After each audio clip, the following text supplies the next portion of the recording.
All right, well, welcome back to Exhaust Sports Auto. My name is Kevin, and let's just get right into this, depressing times, right? But no matter, the show must go on. So here it is, the 2020 Hyundai Santa Fe. Finally started getting Hyundais to review, so at least that's a good thing, right? Been wanting to do a Hyundai for a while.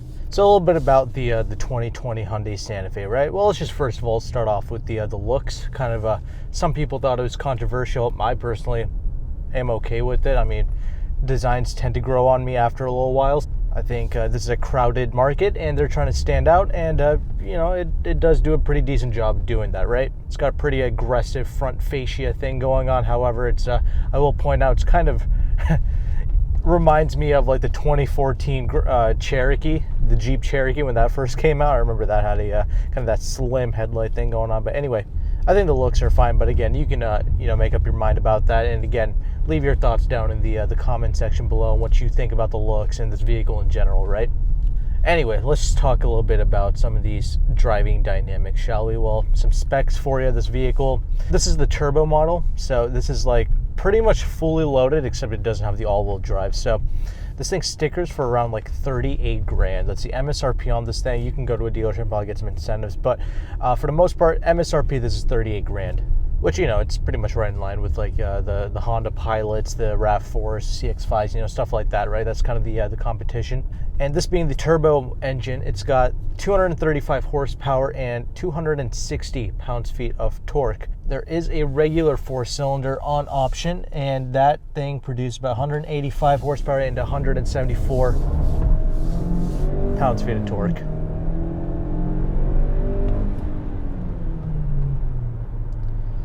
Okay, so what you just saw there was some wheel spin and a little bit of torque steer as well. But anyway, we'll get to that in a bit.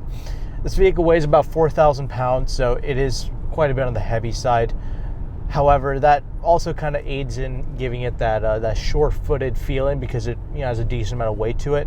So I'm not like totally against that, but it can feel a tad sluggish due to that weight. But that's not a big deal for this. I think with this turbo engine, it is, for the most part, for city driving, very effortless, and off the line, it gives you a decent amount of a shove. Absolutely love the visibility for such a large vehicle. I think this thing is about 188 inches long, which is not like, super huge. Like, it's not the longest thing, but this vehicle is very spacious, and I'll get to that in the interior segment. But piloting this, it's got big side view mirrors, so it's very easy to see out of this thing. The rear windshield, everything all about this, like, it's pretty much like a fishbowl in here. Very easy to see out of this thing. And there we go. That's what happens when you floor it in mid-turn there. Let me just get this right off the bat here. I really love Hyundais. If you're shopping in this segment of vehicle, right, you're confused, you don't know what to get. There's a lot of competition. I get it. It's so hard to make a choice because every video you see out there, of a reviewer, they're like, oh, Toyota RAV4, okay, best SUV in the class. And then you see another one, Honda Pilot, oh, that's the best one. Then Mazda, and they make another video, and they call that, is this the best one in the segment? And now all of a sudden everything is the best, but that's not really the case. There is no best in anything. What you have to understand is they're all good cars. You're actually not making a bad decision by going with any one of these vehicles.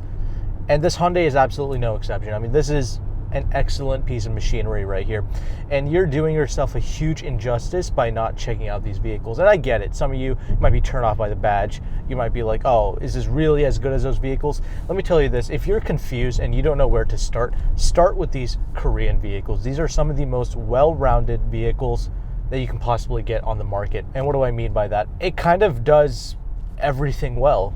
So does that make this the best? I mean, you also had to put in price because, obviously you're looking at, normal people with normal jobs looking at these vehicles, right? You don't have like, just racks to blow on these vehicles, right? And so not only is this a great value proposition for what you're getting, but all of the driving dynamics, all that stuff for the most part is there as well. So if you don't know what you want, start here first. This is a great kind of like basis for a test drive, and then go out and try some of those other vehicles. But I guarantee you though, if you actually drove some of those other vehicles, you would probably actually come back to this, because this does everything that a normal vehicle needs to do extremely well. It's quiet, it's comfortable, Those are the two main things that a normal vehicle, that a daily driver needs to do, and this is doing that tremendously well. I recently had a Lexus NX 300h hybrid, right? I did a review on that. If you want to check that out, you can, but this is quieter and more refined than that Lexus. This has legitimately luxury car levels of dignity, you know, going down the road essentially. It has like those more premium feel when you drive this vehicle, when you pilot it. And that's something that, you know, you can hate the brand, you can say what you will, you can have all these like misconceptions in your head, but they are not what they were like 20, 30 years ago. I promise you that. This is a company that's done an absolute 180, and honestly, for normal cars, like this is kind of my default choices right here, like Hyundai, Kia type vehicles.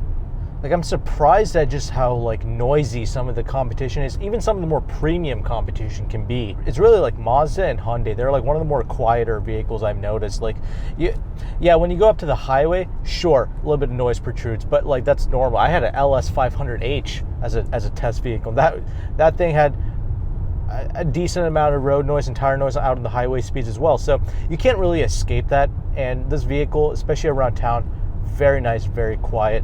It soaks up the bumps extremely well. But here is kind of my only downfall with this particular Santa Fe. Like this turbo is not the one that I would get. And I'll show you here right now. I chucked it in, right? Cuts a lot of power out because this is a very torque heavy vehicle. Just rips out the front end every time you turn in. Does that have balls? Of course it does. I mean, this is a very decent amount of power to have, you know, about 235 horsepower, 260 pounds-feet of torque. That's definitely not bad. Vehicle will run on regular fuel as well if you're interested in knowing. But what you just saw there, that turn in, that's my issue with it. This is so like very prone to being skittish, and like the traction control like steps in and it just really neuters the driving experience. And I get it, this is the front wheel drive version, so it's just like you send that type of power and it's just like it can't really cope with it well.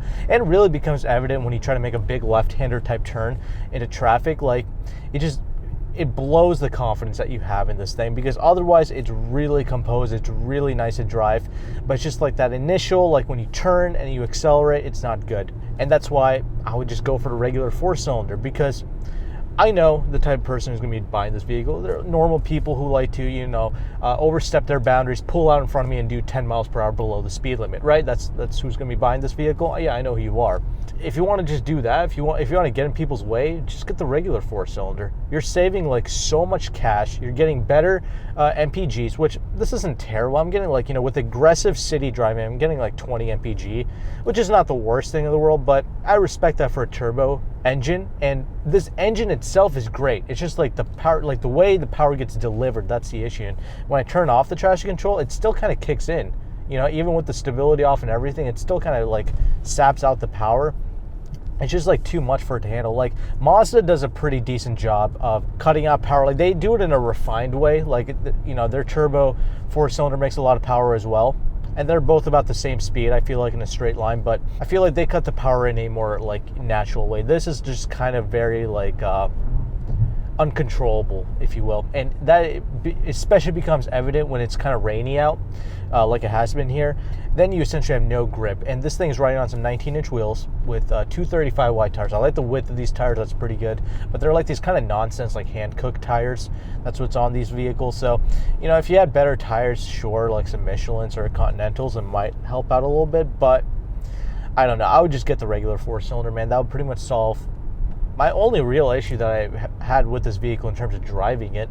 The regular 4-cylinder, yeah, it makes like 185 horsepower, 175, 174 pounds-feet of torque. That, I get it. That sounds like nothing, especially for a 4,000-pound vehicle. But I'm telling you, that's really going to be the more refined driving experience. The brakes in this vehicle is really good, though. I love the way Hyundai programs everything else. Like the steering is super natural. Love it. There is, of course, body roll, body lean in the corners. It's a 4,000-pound vehicle. It's not like some super speed racer type car with like an aluminum carbon fiber chassis. Like, you got to relax with all that. It's not as, you know, it's not like that BMW pin down experience. You know, it's not like a Porsche type of thing. But it's like, it's very good for what it is. I'm telling you, for like the normal cars, this is absolutely fantastic. It's, again, though, it does the two main things I want a normal car to do: quiet and comfy. That's it. And the balls, it's there. The transmission is great. I love this like Hyundai developed transmission. It is so perfect for just everyday driving. It's very refined. It'll kick down when you need it to. You notice a slight bit of lag there. Totally like appropriate though for a vehicle like this. A bit of turbo lag, you got to come down a few gears, but that's about it though. Otherwise, I really do enjoy this powertrain. And yeah, there is an all-wheel drive version on option. I haven't driven that. Perhaps that could distribute power a little bit better. Maybe not. You might want to test drive that if you really want the turbo power, which this is some good power for sure. Even on the highway, it does provide you with pretty effortless power. Obviously, that initial thrust that you get from like a standstill, that's going to be where like this turbo really shines. Like once you get on the highway, that lack of horsepower will kind of come through, but for the most part, this is going to do it for most people. Check out the all-wheel drive if you need to have this turbo power. Maybe it might distribute power a little bit better, but I still think, because the 4-cylinder, bro, I'm telling you, it's like 10 grand less than this MSRP wise, and you get all-wheel drive, and it's like fully loaded too. So that's like 29 grand. That's like 38 grand. I don't know, man. So it's substantial savings, and I think savings is what's key in this market, and you're not going to be driving like that with this. I know you're not, so just relax in it and just enjoy it for the comfort and the smoothness of it, and enjoy that regular non-turbo 4-cylinder. I'm assuming you'll probably get like at least 3 to 4 mpg better as well, so you're saving at the pump, you're saving right off the bat in the sticker value of the vehicle as well. If you go for a more mid-tier 4-cylinder with just front-wheel drive, you're saving even more money. So if you don't need that all-wheel drive, don't get it. Just save the money, get the front-wheel drive 4-cylinder. But yeah, this is definitely on my short list. This is definitely one that I would heavily consider if I needed like a crossover type SUV. They just nail it, man. They just know, like Hyundai, Kia, they know what normal people need, and they deliver. Now, let's kind of talk about this interior now. So again, they delivered on the driving dynamics. They also deliver on the interior for the most part.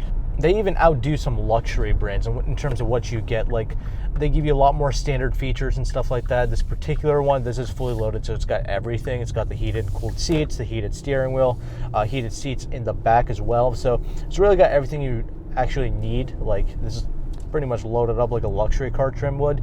But I will say, this interior, I appreciate it a lot.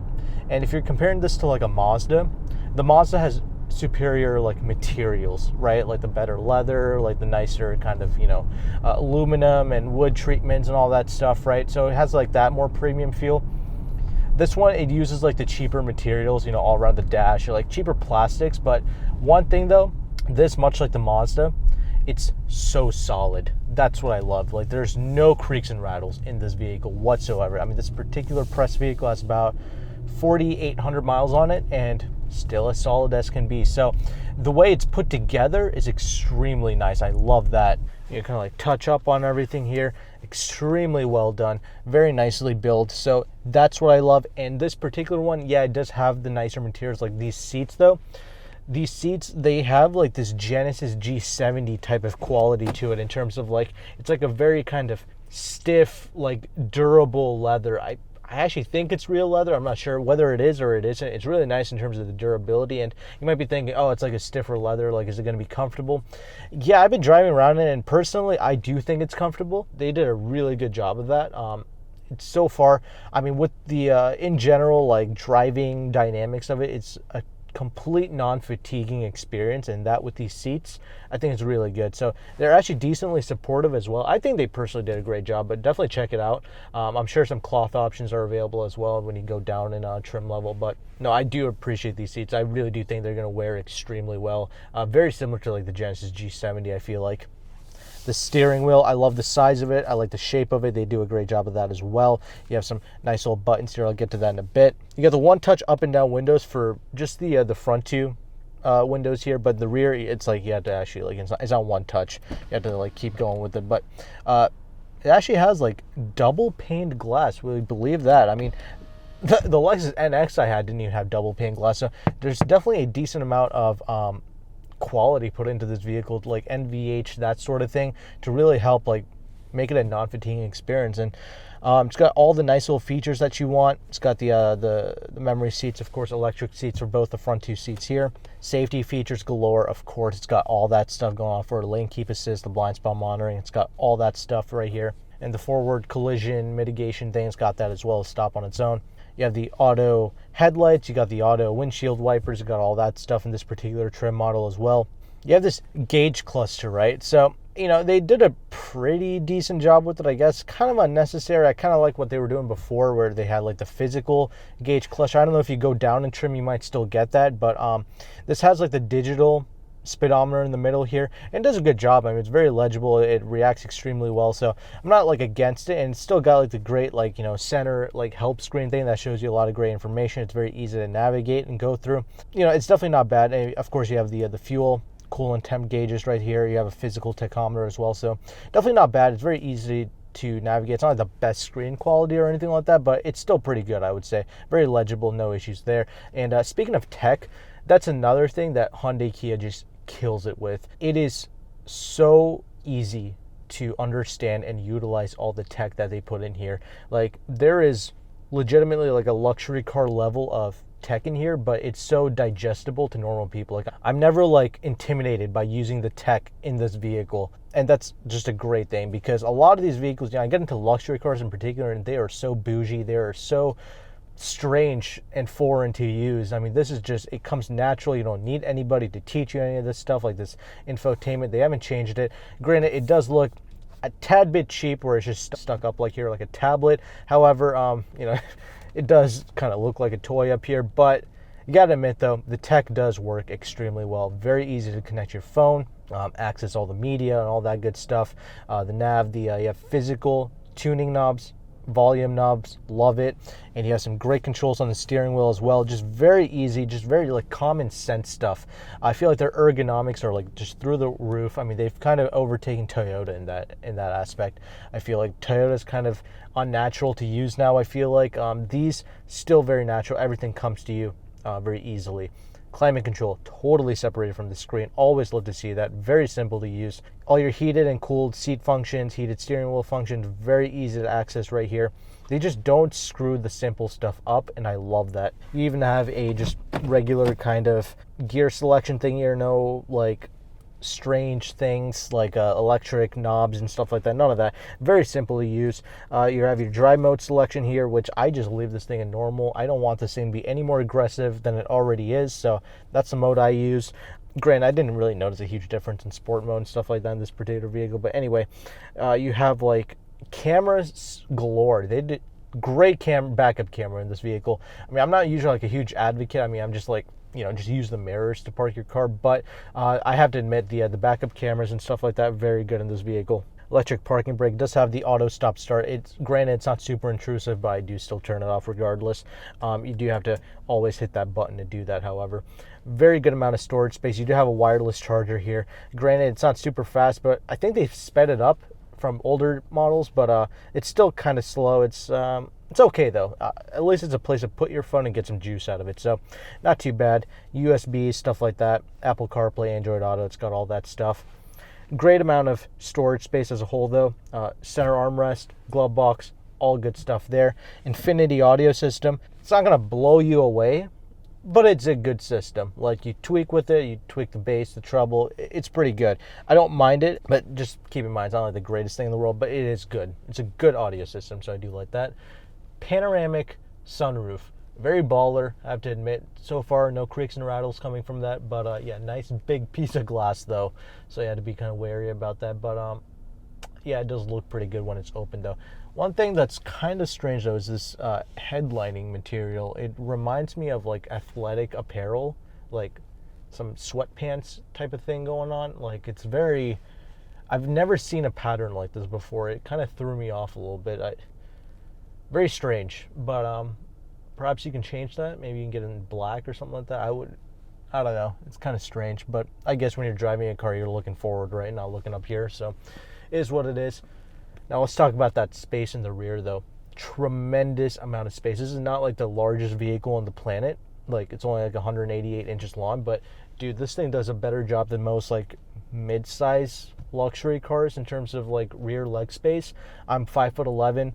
Granted, I do sit kind of close to the wheel. I mean, I don't have like my cock and balls, sitting on top of the gauge cluster, but like, I do sit rather close to the steering wheel, but I do have plenty of space to sit behind myself. That's not an issue whatsoever. Headroom, not an issue at all. And again, you still have the great leather quality. You have some peasant blockers, but in this case, this car, it doesn't have that same level of swagger as a luxury car, so this would be kind of like baby sun blockers. So still a very nice thing to have. If you have a child back there, I mean, obviously you have plenty of space to put it like a child seat if you needed to, but yeah, that's a great little thing for, like, you know, babies and stuff like that. If you have to have that manual sunshade thing, you have to like manually put it up. It's not like electric or anything like that, but you do have heated seats back there. It's right next to the window switch, so that's pretty good. It's a very well appointed cabin space. I really do appreciate it a lot. You can fold down the seats, so you can get a lot of space back there. It's electronically folded down, so there's a button in the trunk. That's what you have to press, and it'll automatically fold down the seats, but it won't like automatically bring the seats back up.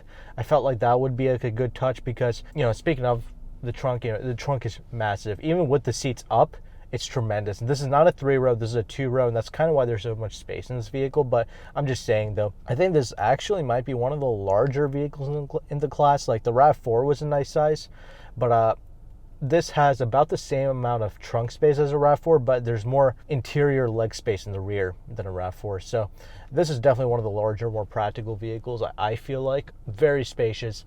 Huge trunk, love it. Once you do sit in the rear seats, though, you can like recline those seats, and it's like a legit recline. It's not like a slight obtuse angle. It's like you can really like lean back over there and just ball out. So I do love that as well. I really do like Mazdas, but like I feel like as a value proposition, if you're not even a value proposition, I mean, it's just a great vehicle. Like these Hyundais, I really like them. And if you're wondering like what's a key difference between like Hyundai and Kia, Hyundais are typically like the quieter, more comfortable. They try to be a little bit more luxury than Kia. Kia is like the more like sporty type of vehicle. This would technically be like the Sorento equivalent. However, this got refreshed in 2019. So the Sorento is still kind of like the old school body, but I still did love that Sorento. And it comes with a V6 as well. There is no V6 with this, which is a little bit unfortunate, but this Turbo 4, you'd be surprised it actually has like a growl to it. I'm assuming it's pumped in through the audio though, like the sound of the engine. So it is what it is, but I'm just saying though, it does sound pretty decent. However, I still maintain Hyundais are best, you know, kind of in their like mid-tier trims, and then get that regular 4-cylinder. I'm telling you, it's going to be like the best value, I feel like, in the class. It's so comfy, it's so quiet. That's one of the things I absolutely love, and that's what makes it a non-fatiguing experience. You can put miles and miles on this thing. It's tremendous. And again, if you're still doubting Hyundais, you really don't have to. There's really no need to, because they give you a decade-long warranty. Like, there's no need to have like that nonsense like mentality about the brand. I mean, they're making great cars, great tech, and a nice driving experience for an excellent price point. I feel like they always undercut the competition. They give you a quality vehicle. So there you go. That's kind of my thoughts on the new 2020 Santa Fe. Just only thing I didn't like really was just the way it peels out on a corner.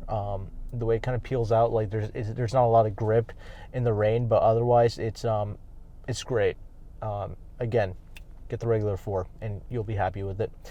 But if there's any owners out there, let me know your thoughts, and let me know how it's held up for you. But thank you very much for watching this during these crisis-like situations. I appreciate your support. Thank you again. Take care. Goodbye.